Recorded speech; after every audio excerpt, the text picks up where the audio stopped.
James chapter 1, verse 19. It says, "My dear brothers and sisters, understand this. Everyone should be quick to listen, slow to speak, and slow to anger." Best communication, marriage advice I can give you. Quick to listen, slow to speak, and slow to anger. For human anger does not accomplish God's righteousness. Therefore, ridding yourselves of all moral filth and evil that is prevalent, humbly receive the implanted word which is able to save your souls.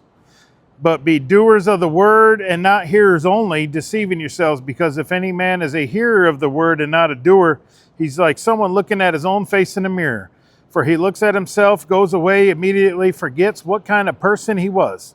But the one who looks intently into the perfect law of freedom and preserves it, and is not a forgetful hearer, but a doer of works, that person will be blessed in what he does. So it starts out with, some good instruction on how to communicate. Be quick to listen, slow to speak, and slow to anger.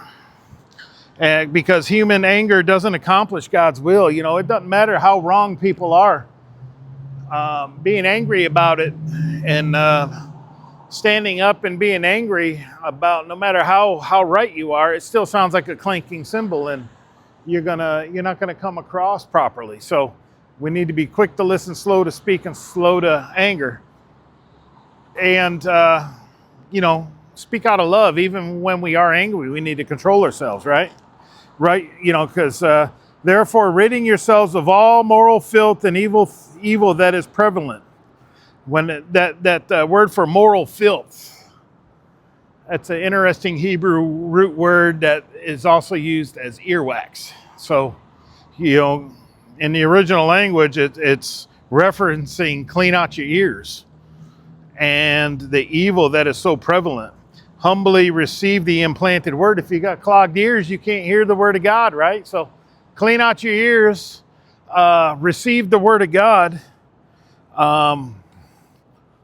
and rid yourselves of moral filth and so prevalent. Humbly receive the implanted word which is able to save your souls. The word of God is how we get saved. God uses his word to reveal to us the holiness of Jesus. And so, don't be doers. If you're only a hearer of the word and not a doer, you're going to forget what you read. I was trying to remember Matthew 11, 28, 29, and 30. And I got it wrong earlier on in one of these videos because I ain't read it in a while. So if we're doers of the word, and that's where Jesus says, "Take my yoke upon you and learn from me." So if we're doers of the word, if we do what we read, we obey it, surrender to it, and do it, we're more likely not to forget it. So God bless you guys. Have a great day, and I hope this helps you in your daily walk.